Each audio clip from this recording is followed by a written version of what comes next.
Hi welcome to our channel. ప్రస్తుతం మనతో పాటు దామ బాలాజీ గారు సీనియర్ జర్నలిస్ట్ ఉన్నారు. వారితో ఒకసారి మాట్లాడదాం. నమస్కారం సార్. నమస్తే. సార్, ములుగు ప్రాంతంలో ఈ మార్నింగ్ ఒక ఎన్కౌంటర్ జరిగింది సార్. అందులో 7 మంది మావోయిస్టులు చనిపోయినట్టుగా వార్తలు వస్తున్నాయి సార్. అయితే రేవంత్ గారు వచ్చిన తర్వాత ఇది 3వ అతిపెద్ద ఎన్కౌంటర్ అని కూడా చెప్తున్నారు. సో అంతకుముందే మావోయిస్టులు రేవంత్ రెడ్డి గారు ఒక హెచ్చరిక జారీ చేస్తూ లేఖ రాశారు, అంటే లగచర్ల ఘటనకు సంబంధించి. మరి ఇప్పుడు ఈ ఎన్కౌంటర్ ని ఏ విధంగా చూడొచ్చు అంటారు? అసలు మావోయిస్టుల పరిస్థితి తెలంగాణ వ్యాప్తంగా లేకుంటే దేశవ్యాప్తంగా ఏ విధంగా ఉంది సార్? మీరేం చెప్తారు? మా ఆహ్, రేవంత్ రెడ్డి కాంగ్రెస్ ప్రభుత్వం వచ్చినాక ఇది మూడో ఎన్కౌంటరు. మొన్న లాస్ట్ మంత్ జరిగిన ఎన్కౌంటర్లో కూడా కొంతమంది చనిపోయారు. అంతకుముందు కూడా ఒక వ్యక్తి చనిపోయారు. ఇప్పటి వరకు నాకు తెలిసి 7, ఇదొక 7, 14, 15 మంది మావోయిస్టులు తెలంగాణ ప్రాంతంలో, అంటే దేశవ్యాప్తంగా పక్కన పెడితే తెలంగాణలో చనిపోయిన పరిస్థితి మనకు కనబడుతుంది. మామూలుగా అయితే కాంగ్రెస్ పార్టీ అధికారంలో ఉన్నప్పుడు మావోయిస్టులు కొంత ఊపిరి పీల్చుకుంటుంటారు. ఎందుకంటే బీజేపీ సెంట్రల్లో ఉంది కాబట్టి కాంగ్రెస్ ప్రభుత్వాలు ఉన్న చోట కొద్దిగా రిలాక్సేషన్ ఉంటుంది అనేది అనుకుంటారు. కానీ రేవంత్ రెడ్డి ప్రభుత్వం ఆ రిలాక్సేషన్ ఇస్తున్నట్టుగా కనబడలేదు. దీనికి కారణాలు ఏంటంటే రేవంత్ రెడ్డి కూడా కేంద్ర ప్రభుత్వ నిర్ణయాల్ని వ్యతిరేకించే పరిస్థితి కనబడలేదు. ఎందుకంటే కేంద్రం వ్యాప్తంగా యాక్చువల్గా కాంగ్రెస్ ప్రభుత్వం ఉన్నప్పుడే 2012లోనే మన మన్మోహన్ సింగ్ డిక్లేర్ చేశాడు.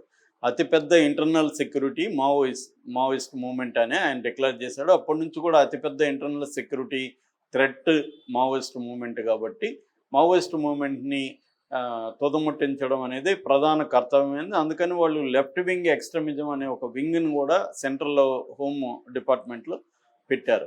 ఎల్డబ్ల్యూఈ వింగ్ అంటారు దాన్ని. ఇది కోఆర్డినేటెడ్గా పనిచేస్తుంది అన్ని స్టేట్స్లో.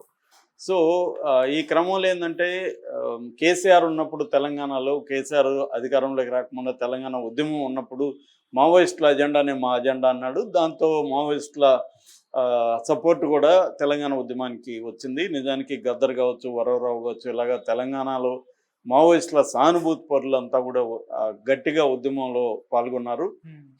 నాకు తెలిసి 95 జూన్ నాటికి ప్రత్యేక తెలంగాణ పీపుల్స్ వార్ కమిటీ, అప్పట్లో పీపుల్స్ వార్ కమిటీ ఏర్పడిపోయింది.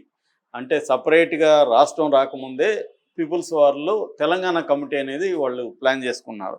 అప్పటి నుంచి వాళ్ళు ప్రత్యేక తెలంగాణ కావాలనేది వాళ్ళు కూడా వ్యూహాత్మకంగానే వాళ్ళకి, ఎందుకంటే మావోయిస్టులకి చిన్న రాష్ట్రాలు ఉండడం అవసరం. పెద్ద రాష్ట్రాల్లో ఉంటే వాళ్ళు పెద్ద రాష్ట్రాల ప్రభుత్వాలని ఎదుర్కోవడం కష్టమని మావోయిస్టుల అజెండాలో చిన్న రాష్ట్రాల ఉద్యమాల్ని ఎక్కడైనా మావోయిస్టులు ప్రోత్సహిస్తారు. సో ఆ రకంగా తెలంగాణలో కూడా మావోయిస్టు ఉద్యమం చిన్న రాష్ట్రంగా తెలంగాణని సపరేట్ రాష్ట్రంగా ఉండాలని దాన్ని ప్రజాస్వామిక తెలంగాణ అనే పేరుతో వాళ్ళు చేశారు.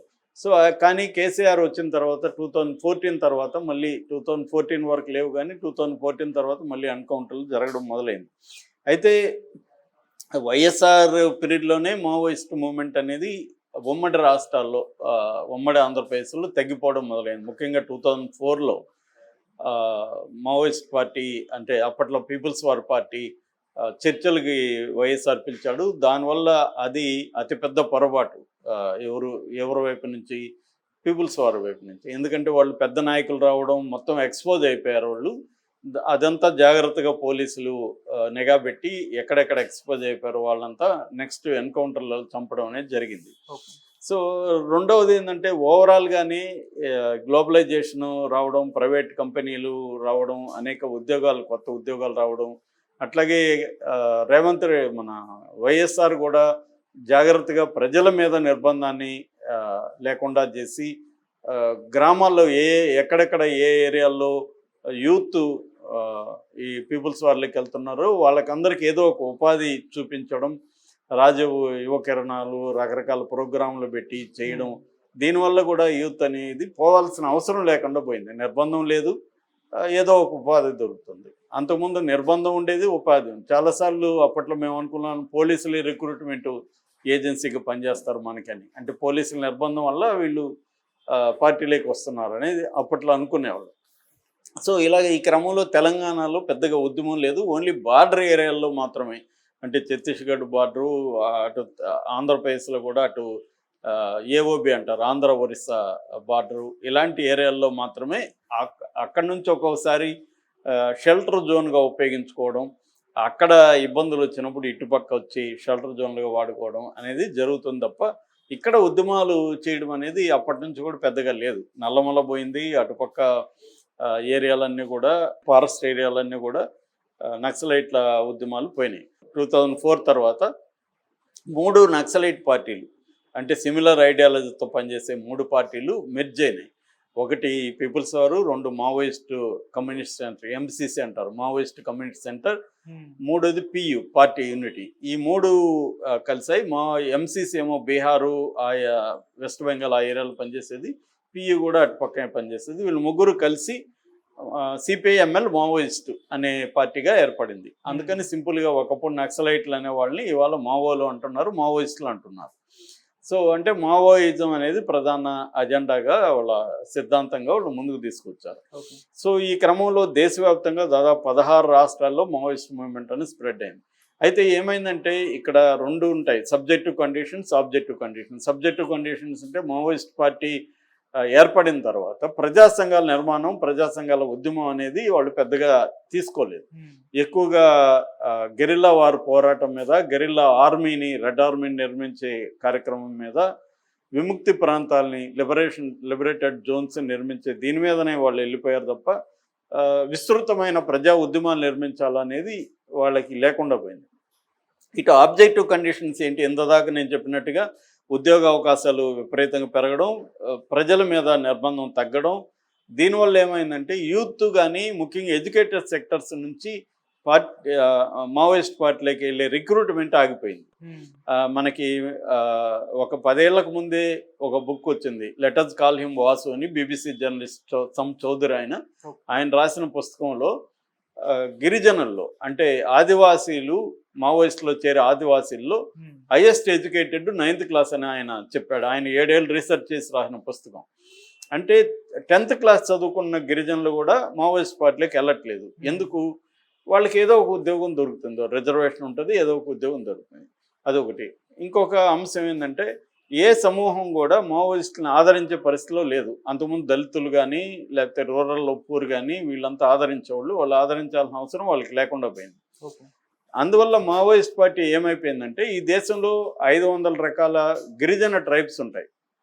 500 రకాల్లో ఒక 50 రకాలు మోస్ట్ బ్యాక్వర్డ్లో ఉంటాయి. వాటిని ఏమంటారంటే ప్రిమిటివ్ వల్నరబుల్ ట్రైబల్ గ్రూప్ అని పిలుస్తారు వాటిని. ఈ ప్రిమిటివ్ వల్నరబుల్ ట్రైబల్ గ్రూప్స్ ఎక్కడైతే ఉన్నారో ఆ ప్రాంతాలకే మావోయిస్ట్ మూవ్మెంట్ పరిమితం అయిపోయింది. సో విస్తృతమైన గిరిజన ప్రాంతాల్లో కూడా మావోయిస్ట్ మూవ్మెంట్ లేదు. అందువల్ల గవర్నమెంట్కి, సెంట్రల్ గవర్నమెంట్కి మావోయిస్టులని అణచివేయడం ఈజీ అయింది. ఎందుకంటే వీళ్ళకి ప్రజల మద్దతు అనేది పెద్ద ఎత్తున లేకుండా పోయింది, కొంత భాగానికి పరిమితం అయిపోయారు. దానివల్ల వాళ్ళ మీద ఫోకస్ చేసి వాళ్ళని వాళ్ళ భాషలో చెప్పాలంటే ఏరివేయడం అనేది పెరిగింది. అందుకనే మొన్న అమిత్ షా ప్రకటించాడు 2026 మార్చి లోపల మావోయిస్ట్ మూవ్మెంట్ని క్లియర్గా ఈ దేశంలో లేకుండా చేస్తానని ప్రకటించాడు. అది కంప్లీట్గా సాధ్యం కాకపోవచ్చు కానీ మ్యాక్సిమం అయితే సాధ్యమైతే కనిపిస్తుంది. ఎందుకంటే 2024 అంటే ఇప్పుడు ఈ ఇయర్లో ఇప్పటికీ దాదాపు 200 మంది పైన మావోయిస్టులను చనిపోయారు ఎన్కౌంటర్లో. ఇప్పుడు లేటెస్ట్గా ఏటూరు నాగారం చలపాక దగ్గర ఎన్కౌంటర్ జరిగింది ఈరోజు మార్నింగు. 7 మంది మావోయిస్టులు చనిపోయారు. గ్రే హౌండ్స్ మామూలుగా మనకి మావోయిస్టులని తో పోరాటం చేసే అనేక సంస్థలు ఉన్నాయి, పోలీసు, పారామిలిటరీ, బిఎస్ఎఫ్ కావచ్చు,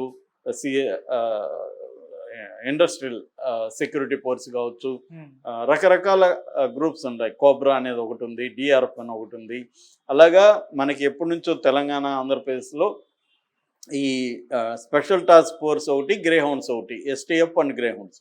ఈ గ్రే హౌండ్స్ తర్వాత ఎస్ఐబి, స్పెషల్ ఇంటెలిజెన్స్ బ్యూరో, ఈ రెండింటిని కూడా వ్యాస్ అప్పట్లో రామారావు ప్రభుత్వంలో వ్యాస్ ఏర్పాటు చేసింది. ఈ వీళ్ళేమో గ్రే హౌండ్స్ ఏమో ఫీల్డ్లో వెళ్ళి పోరాడతారు, ఎస్ఐబి ఏమో మావోయిస్టులకు సంబంధించిన ఇంటెలిజెన్స్ని కలెక్ట్ చేసి వీళ్ళకి అందిస్తుంది. సో ఈ 2 సంస్థల్ని ఆయన ఏర్పాటు చేశాడు. అవి ఇప్పటికీ ఉన్నాయి. అయితే ఈ మావోయిస్ట్ మూవ్మెంట్ తగ్గిపోవడంతో ఎస్ఐబి వాళ్ళు ఫోన్ ట్యాపింగ్లు ఇలాంటి పనులకి వెళ్ళిపోయారు. కానీ గ్రే హౌండ్స్ వాళ్ళు ఇప్పటికి కూడా ఉన్నారు. వీళ్ళ జ్ఞానాన్ని, వీళ్ళ అనుభవాన్ని ఇతర రాష్ట్రాలకి, ఛత్తీస్గఢ్ ఇలాంటి రాష్ట్రాలకి వీళ్ళు అందించడం, వీళ్ళు అక్కడ పనిచేయడం అనేది జరుగుతుంది. ఉమ్, సో ఈ క్రమంలో ఇప్పుడు ఇక్కడ 7 మంది ఈరోజు చనిపోయారు. ఇందులో DCM అంటారు, అంటే district committee member Kursam Mangubhadru alias Papanna అనే వ్యక్తి చనిపోయాడు. దాని తర్వాత ఆ, ఇంకొక ఈగోలపు మల్లయ్య అలియాస్ మధు అనే ఒక DCM చనిపోయాడు. అంటే డిస్ట్రిక్ట్ కమిటీ మెంబర్ ఇద్దరు చనిపోయారు. ACM ఏరియా కమిటీ మెంబర్లు ఒక ఇద్దరు చనిపోయారు. ఓకే.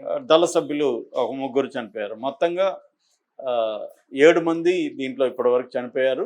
సో 7 మంది పేర్లు కూడా ఇందాకే పోలీసులు అనౌన్స్ చేశారు. ఉమ్, సో ఏదేమైనా మావోయిస్ట్ మూవ్మెంట్ని అణచివేయడం అనేది క్లియర్గా మనకు కనబడుతుంది. ఎందుకంటే డ్రోన్ టెక్నాలజీ కావచ్చు, ఈగల్ గద్దలను కూడా వాడుతున్నారు టెక్నాలజీకి, డ్రోన్స్ని వాడుతున్నారు. తర్వాత సర్వేలెన్స్, రకరకాల రూపాల్లో సర్వేలెన్స్ బలంగా పెట్టగలుగుతున్నారు. అంటే ఈ టెక్నాలజీ వచ్చినాక దాన్ని ఉపయోగించుకోవడం అనేది భారత ప్రభుత్వం చేయగలుగుతుంది. ఉమ్, దానికి ధీటైన టెక్నాలజీ మావోయిస్టుల దగ్గర లేదు. ఓకే. రెండోది ఏంటంటే హిస్టరీ నుంచి పాఠాలు నేర్చుకునే ఒక మెకానిజం మావోయిస్ట్ పార్టీలకు కూడా తక్కువ ఉంది. ఎందుకంటే వీళ్ళు అసలు మొత్తం మెంబర్స్ కలవడమే చాలా కష్టం. అట్లాంటిది ఒక ఏరియాలో జరిగే అనుభవాల్ని దాని నుంచి ఎలా జరిగాయి అనేది లేదు. రెండోది కౌంటర్ ఇంటెలిజెన్స్ అంటారు, ఉమ్, అంటే వాళ్ళ ఇంటెలిజెన్స్ ఎలా పనిచేస్తుందో దాన్ని అర్థం చేసుకొని వీళ్ళ వ్యూహాలు రచించే ఒక కౌంటర్ ఇంటెలిజెన్స్ కూడా వీళ్ళ దగ్గర లేదు. ఓకే. ఇటువంటి సబ్జెక్టివ్ లిమిటేషన్స్ అనేవి మావోయిస్ట్ పార్టీకి ఉంది. అటు సెంట్రల్ గవర్నమెంట్ దీని మీద చాలా ఫోకస్డ్గా పనిచేయగలుగుతుంది.